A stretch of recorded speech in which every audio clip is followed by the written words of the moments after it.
Hello നമസ്കാരം. ഇന്നത്തെ ക്ലാസ്സിൽ നിങ്ങളുടെ മുമ്പിൽ അവതരിപ്പിക്കാൻ പോകുന്നത് നമ്മൾ കഴിഞ്ഞ ക്ലാസ്സിൽ സംസാരിച്ചു വെച്ചതിനെ തുടർന്ന് വരുന്ന കുറച്ച് കാര്യങ്ങൾ തന്നെയാണ്. കഴിഞ്ഞ ക്ലാസ്സിൽ നമ്മൾ സംസാരിച്ചത് എങ്ങനെ സ്ട്രിങ് ഉപയോഗിക്കാമെന്നും സ്ട്രിങ് ഉപയോഗിച്ചിട്ട് നമുക്ക് ചെയ്യാവുന്ന കുറച്ച് മെത്തേഡുകളെ കുറിച്ചുമാണ് കഴിഞ്ഞ ക്ലാസ്സിൽ സംസാരിച്ചത്. ഇന്നും അതിനെ തുടർന്ന് വരുന്ന കുറച്ച് കാര്യങ്ങൾ തന്നെയാണ് നിങ്ങളുടെ മുമ്പിൽ അവതരിപ്പിക്കാൻ പോകുന്നത്.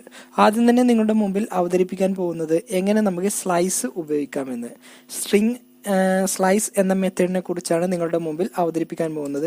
ഇതെന്തിനാണ് ഉപയോഗിക്കുന്നത് വെച്ചാൽ കൊടുക്കുന്ന സ്ട്രിങ്ങിനെ മുറിക്കാൻ വേണ്ടിയാണ്. അതായത് നമ്മൾ സ്ട്രിങ് കൊടുക്കുകയാണെങ്കിൽ അതിനെ മുറിച്ച് നമുക്ക് ഓരോ ഭാഗങ്ങളായിട്ട് പ്രിന്റ് ചെയ്യാൻ വേണ്ടിയാണ് നമ്മൾ സ്ലൈസ് ഉപയോഗിക്കുന്നത്. അപ്പോൾ അത് വെച്ചിട്ട് നമുക്കൊരു എക്സാമ്പിൾ ചെയ്ത് നോക്കാം. ആദ്യം തന്നെ നമ്മളൊരു വേരിയബിൾ ഡിക്ലെയർ ചെയ്തു, അതിന്റെ പേര് str എന്ന് ചേർത്ത് കൊടുത്തു. അതിലേക്ക് നമുക്ക് കുറച്ച് ടെക്സ്റ്റും ചേർത്ത് കൊടുത്തു. അതിനുശേഷം നമ്മൾ അടുത്തൊരു വേരിയബിൾ കൂടി നമ്മൾ ഇതേപോലെ തന്നെ ചേർത്ത് കൊടുക്കുകയാണ്. ഞാനിതിന് str2 എന്ന് ചേർത്ത് കൊടുത്തു, ഈക്വൽ ടു.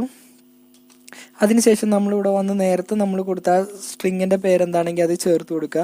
എന്നിട്ട് ഇവിടെ വന്ന് സ്ലൈസ് എന്ന് ചേർത്ത് കൊടുത്തതിന് ശേഷം ഒബ്ജക്റ്റിൽ എവിടെ നിന്ന് തൊട്ടിട്ടാണോ നമുക്ക് മുറിക്കേണ്ടത് അത് നമുക്ക് ചേർത്ത് കൊടുക്കുക. അപ്പോൾ സ്റ്റാർട്ടിംഗ് ഇൻഡെക്സ് വാല്യൂ 2 എന്നും ഏതുവരെ നമുക്ക് മുറിക്കണം എന്നുള്ളതിന് അവസാന വാല്യൂ നമ്മളിവിടെ ചേർത്ത് കൊടുത്തു. എന്നിട്ട് ഇവിടെ വന്ന് സ്റ്റേറ്റ്മെന്റ് വെച്ച് ക്ലോസ് ചെയ്തു. ഇനി നമുക്ക് സാധാരണ ചെയ്യുന്ന രൂപത്തിൽ തന്നെ നമുക്കിതൊന്ന് പ്രിന്റ് ചെയ്യിപ്പിക്കാം. ഡോക്യുമെന്റ് ഡോട്ട് റൈറ്റ് ഇട്ടതിന് ശേഷം string 2 എന്ന് ചേർത്ത് കൊടുക്കുക. അപ്പോൾ നമുക്ക് ഈ പേജ് റൺ ചെയ്യിക്കുമ്പോൾ നമുക്കത് സ്ലൈസ് മുറിച്ചെടുത്തിട്ട് എന്താണോ നമുക്ക് ഔട്ട്പുട്ട് വരുന്നത് ആ രൂപത്തിൽ നമുക്ക് ഇവിടെ വന്ന് പ്രിന്റ് ചെയ്ത് വരും. അപ്പോൾ നമ്മൾ കൊടുക്കുന്ന സ്ട്രിങ്ങിനെ നമുക്ക് മുറിച്ച് പ്രിന്റ് ചെയ്യാൻ വേണ്ടിയാണ് നമ്മൾ സ്ലൈസ് ഉപയോഗിക്കുന്നത്. അപ്പോൾ ഇതിൻ്റെ ഉള്ളിൽ കൊടുത്ത ഈ വേർഡ് നമുക്ക് ഇവിടെ വന്ന് മുറിച്ചിട്ട് ഈ രൂപത്തിലായിട്ട് നമുക്ക് പ്രിന്റ് ചെയ്ത് വരും. ഓക്കെ, അടുത്തതായി നമ്മൾ നോക്കാൻ പോകുന്നത് എങ്ങനെ നമുക്ക് ട്രിം എന്ന മെത്തേഡ് ഉപയോഗിക്കാം എന്ന് നോക്കാം. സ്ട്രിങ്ങിനുള്ളിലെ സ്പേസുകളെ എല്ലാം റിമൂവ് ചെയ്യാൻ വേണ്ടിയാണ് നമ്മൾ എന്ത് ഉപയോഗിക്കുന്നത്, ട്രിം എന്ന മെത്തേഡ് ഉപയോഗിക്കുന്നത്. അപ്പോൾ ഇതിൻ്റെ ഉള്ളിൽ നമുക്ക് ഈ പ്രോഗ്രാമിന് ചെറിയൊരു മാറ്റം വരുത്താം. ഇതിൻ്റെ ഉള്ളിൽ നമ്മൾ തുടക്കത്തിലും അതേപോലെ തന്നെ എൻഡിലും കുറച്ച് സ്പേസുകൾ ചേർത്ത് കൊടുക്കുന്നു.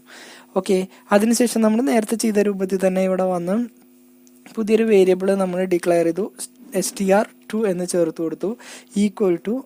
അതിനുശേഷം നമ്മളിവിടെ വന്ന് ആദ്യം നമ്മൾ കൊടുത്ത സ്ട്രിങ്ങിന്റെ പേരെന്താണെങ്കിൽ അത് ചേർത്ത് കൊടുക്കുക, ഡോട്ട് ട്രിം എന്ന് ചേർത്ത് കൊടുക്കുക. അതിനുശേഷം ബ്രാക്കറ്റ് ഓപ്പൺ ചെയ്ത് ക്ലോസ് ചെയ്യുക. അതിനുശേഷം സ്റ്റേറ്റ്മെന്റ് ഇവിടെ വെച്ച് ക്ലോസ് ചെയ്യുക.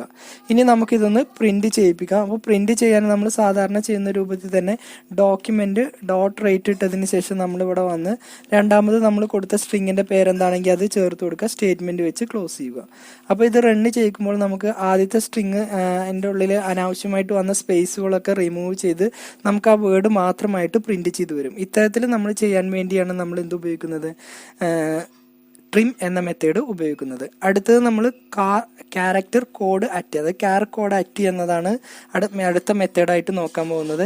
ഇതെന്തിനാണ് ഉപയോഗിക്കുന്നത് വെച്ചാൽ കൊടുക്കുന്ന ഇൻഡെക്സിന്റെ യുണീക്ക് കോഡ് നമുക്ക് പ്രിന്റ് ചെയ്യാൻ വേണ്ടിയാണ് നമ്മൾ എന്ത് ഉപയോഗിക്കുന്നത്, charCodeAt എന്ന മെത്തേഡ് ഉപയോഗിക്കുന്നത്. അപ്പോൾ നമുക്കിത് പഴയ രൂപത്തിലേക്ക് തന്നെ മാറ്റിയെടുക്കാം.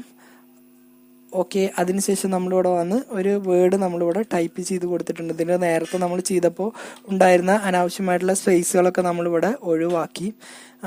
അതിനുശേഷം നമ്മളിവിടുന്ന് നമുക്ക് നേരിട്ട് പ്രിന്റ് ചെയ്യേണ്ട രൂപത്തിലാണ് ഇത് ചെയ്യുന്നത്. അപ്പോൾ ഡോക്യുമെന്റ് ഡോട്ട് റൈറ്റ് ഇട്ടതിന് ശേഷം നമ്മളിവിടെ വന്ന് നമ്മൾ എന്താണോ നമ്മൾ കൊടുത്ത സ്ട്രിങ്ങിന്റെ പേരെന്താണെങ്കിൽ അത് ചേർത്ത് കൊടുക്കാം, ഡോട്ട് എന്നിട്ട് ഇവിടെ വന്ന് charCodeAt എന്ന് ചേർത്ത് കൊടുക്കുക. എന്നിട്ട് ബ്രാക്കറ്റിന്റെ ഉള്ളിൽ നമുക്ക് എത്രാമത്തെ ക്യാരക്ടറിന്റെ കോഡാണോ വേണ്ടത് അത് പ്രിന്റ് ചെയ്യേണ്ടത് അത് നമ്മളിവിടെ ചേർത്ത് കൊടുക്കുക, സ്റ്റേറ്റ്മെന്റ് വെച്ച് ക്ലോസ് ചെയ്യുക. അപ്പോൾ നമുക്ക് ഇത് റണ്ണ് ചെയ്യുമ്പോൾ നമ്മൾ മൂന്നാമത്തെ അക്ഷരത്തിന്റെ യുണീക്ക് കോഡായിട്ടുള്ള അക്ഷരം ഏതാണോ അതായിരിക്കും നമുക്ക് പ്രിന്റ് ചെയ്ത് വരിക. അപ്പോൾ ഇത്തരത്തിൽ നമുക്ക് പ്രിന്റ് ചെയ്യാൻ വേണ്ടിയാണ് നമ്മൾ charCodeAt എന്ന മെത്തേഡ് ഉപയോഗിക്കുന്നത്. അടുത്തതായി നമ്മൾ നോക്കാൻ പോകുന്നത് സെർച്ച് എന്ന മെത്തേഡിനെ കുറിച്ചാണ്. സെർച്ച് എന്ന മെത്തേഡ് ഉപയോഗിക്കുന്നത് കൊടുക്കുന്ന ഇൻഡെക്സ് അതിൽ ഉണ്ടെങ്കിൽ അതിന്റെ പൊസിഷനും പ്രിന്റ് ചെയ്യാനും. അതായത് നമ്മൾ കൊടുക്കുന്ന ഇൻഡെക്സ് വാല്യൂ നമ്മൾ ആ സ്ട്രിങ്ങിന്റെ ഉള്ളിൽ ഉണ്ടെങ്കിൽ അതിന്റെ പൊസിഷൻ നമുക്ക് പ്രിന്റ് ചെയ്യും. ഇനി അങ്ങനെ ഒന്ന് ഇല്ലെങ്കിൽ നമുക്കത് -1 എന്ന രൂപത്തിലായിരിക്കും നമുക്ക് പ്രിന്റ് ചെയ്ത് വരിക. അപ്പം നമുക്കിവിടെ ഒന്ന് ചെയ്ത് നോക്കാം. അപ്പം നമ്മളിവിടെ വന്ന് ഇതിൻ്റെ ഉള്ളിൽ ജാവ സ്ക്രിപ്റ്റ് എന്നാണ് നമ്മൾ ഇവിടെ ചേർത്ത് കൊടുക്കുന്നത്. ഈ വേരിയബിളിന്റെ വാല്യൂ എന്ന് പറയുന്നത് ജാവ സ്ക്രിപ്റ്റ് എന്നാണ് ചേർത്ത് കൊടുത്തത്. ഇനി നമുക്കിവിടെ വന്ന് പ്രിന്റ് ചെയ്യിപ്പിക്കാം. നേരിട്ട് പ്രിന്റ് ചെയ്യേണ്ട രൂപത്തിലാണ് നമ്മളിവിടെ ചേർത്ത് കൊടുക്കുന്നത്. അപ്പോൾ പ്രിന്റ് ചെയ്യാൻ വേണ്ടി ഡോക്യുമെന്റ് ഡോട്ട് റൈറ്റ് ഇട്ടതിന് ശേഷം നമ്മളിവിടെ വന്ന് സ്ക്രിപ്റ്റിംഗ് എന്ന വേർഡാണ് നമ്മളിവിടെ ചേർത്ത് കൊടുക്കുന്നത്. അപ്പോൾ സ്ക്രിപ്റ്റ് എന്ന് ചേർത്ത് കൊടുത്തു. എന്നിട്ട് ഇവിടെ വന്ന് സ്റ്റേറ്റ്മെന്റ് വെച്ച് ക്ലോസ് ചെയ്തു. അവിടെ വലിയ അക്ഷരമായതുകൊണ്ട് നമ്മൾ കറക്റ്റ് അതേ രൂപത്തിൽ തന്നെ കൊടുക്കാൻ ശ്രദ്ധിക്കുക. എന്നിട്ട് ഇവിടെ വന്ന് സ്റ്റേറ്റ്മെന്റ് പ്രിന്റ് ചെയ്ത് സ്റ്റേറ്റ്മെന്റ് വെച്ച് ക്ലോസ് ചെയ്ത് റൺ ചെയ്യിക്കുകയാണെങ്കിൽ നമുക്ക് ആ വേർഡ്, ആ സ്ക്രിപ്റ്റ് എന്ന വേർഡ് മാത്രമായിട്ട്. ഓക്കെ, ചെറിയൊരു മിസ്റ്റേക്ക് ഉണ്ട്. ഓക്കെ, ഇതിൻ്റെ ഉള്ളിൽ നമ്മളിവിടെ വന്ന് വേരിയബിള് str നമ്മൾ മുകളിൽ കൊടുത്തത് അത് ചേർത്ത് കൊടുക്കണം. അതിനുശേഷം നമ്മളിവിടെ വന്ന് സെർച്ച് എന്ന മെത്തേഡ് കൂടി ചേർത്ത് കൊടുക്കണം. ഇതിൻ്റെ ബ്രാക്കറ്റിലാണ് നമ്മളിത് ചേർത്ത് കൊടുക്കേണ്ടത്. ഇവിടെ വന്ന് ലാസ്റ്റ് സ്റ്റേറ്റ്മെന്റ് വെച്ച് ഒന്നുകൂടി ക്ലോസ് ചെയ്യുക. ഓക്കെ, അപ്പോൾ നമുക്ക് അതിൻ്റെ പൊസിഷൻ ഏതാണ്, സ്ക്രിപ്റ്റ് എന്ന വാല്യൂ തുടങ്ങുന്ന പൊസിഷൻ ഏതാണോ അത് നമുക്കിവിടെ കാണിച്ചു തരും. ഇനി നമ്മൾ ആ സ്ട്രിങ്ങിൻ്റെ ഉള്ളിൽ ഇല്ലാത്തൊരു വേർഡാണ് നമ്മൾ ചേർത്ത് കൊടുക്കുന്നതെങ്കിൽ, എക്സാമ്പിൾ സ്ക്രിപ്റ്റിംഗ് എന്നൊക്കെയാണ് ചേർത്ത് കൊടുക്കുന്നതെങ്കിൽ നമുക്കിവിടെ വാല്യൂ -1 എന്ന രൂപത്തിലായിരിക്കും പ്രിന്റ് ചെയ്ത് വരിക. ഇനി അടുത്തതായി നമ്മൾ നോക്കാൻ പോകുന്ന മെത്തേഡാണ് മാച്ച് എന്ന മെത്തേഡാണ് നോക്കാൻ പോകുന്നത്. കൊടുക്കുന്ന സ്ട്രിങ് അതിലുണ്ടെങ്കിൽ അത് പ്രിന്റ് ചെയ്യും, ഇല്ലെങ്കിൽ നൾ എന്നും പ്രിന്റ് ചെയ്യും. ഇതേ രൂപത്തിൽ തന്നെയാണ്, ചെറിയൊരു ഡിഫറൻറ്റ് മാത്രമേ ഉള്ളൂ വരുന്നത്. ഓക്കെ, അപ്പോൾ നമുക്ക് ഇതിൽ തന്നെ നമുക്ക് മാറ്റി കൊടുക്കാം. സ്ക്രിപ്റ്റ് എന്ന് ചേർത്ത് കൊടുത്തു. ഇവിടെ സെർച്ച് എന്നതിൻ്റെ സ്ഥാനത്ത് നമ്മളിവിടെ വന്ന് മാച്ച് എന്നാണ് ചേർത്ത് കൊടുക്കുന്നത്. അപ്പോൾ നമുക്ക് ഉണ്ടെങ്കിൽ ഏതാണോ ആ സ്ട്രിങ് നമുക്കിവിടെ വന്ന് പ്രിന്റ് ചെയ്യും. സ്ക്രിപ്റ്റ് എന്ന സ്ട്രിങ് ഏതാണോ നമുക്ക് അതിൻ്റെ ഉള്ളിൽ ഉണ്ടെങ്കിൽ ആ സ്ട്രിങ് ആയിരിക്കും നമുക്ക് പ്രിന്റ് ചെയ്ത് വരിക. ഇനി അതിൽ അങ്ങനെ ഒരു സ്ട്രിങ് ഇല്ലെങ്കിൽ, അതായത് ഇവിടെ നമ്മൾ സ്ക്രിപ്റ്റിംഗ് ആണ് ചേർത്ത് കൊടുക്കുന്നതെങ്കിൽ, സ്ക്രിപ്റ്റിംഗ് എന്നാണ് നമ്മൾ ചേർത്ത് കൊടുക്കുന്നതെങ്കിൽ നമുക്കിവിടെ ഔട്ട്പുട്ട് നൾ എന്നായിരിക്കും. അങ്ങനെ സ്ട്രിങ് ഇതിലില്ല എന്ന രൂപത്തിലായിരിക്കും നമുക്ക് പ്രിന്റ് ചെയ്ത് വരിക.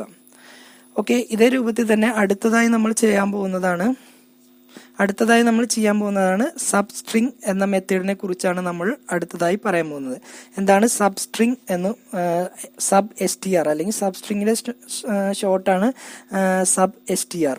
കൊടുക്കുന്ന പൊസിഷൻ തൊട്ടടുത്തുള്ള പൊസിഷൻ വരെയുള്ള സ്ട്രിങ് പ്രിന്റ് ചെയ്യാൻ, അതായത് നമ്മൾ സ്റ്റാർട്ടിംഗ് വാല്യൂവും അതേപോലെ തന്നെ ഒരു എൻഡിങ് വാല്യൂവും ചേർത്ത് കൊടുക്കും. അപ്പോൾ അതിൻ്റെ ഉള്ളിൽ വരുന്ന വാല്യൂസ് ഏതാണോ അത് മാത്രമായിട്ട് നമുക്ക് പ്രിന്റ് ചെയ്ത് വരും. അപ്പോൾ ആ മെത്തേഡ് എങ്ങനെ നമുക്ക് ഇവിടെ ഉപയോഗിക്കുന്നതെന്ന് നോക്കാം.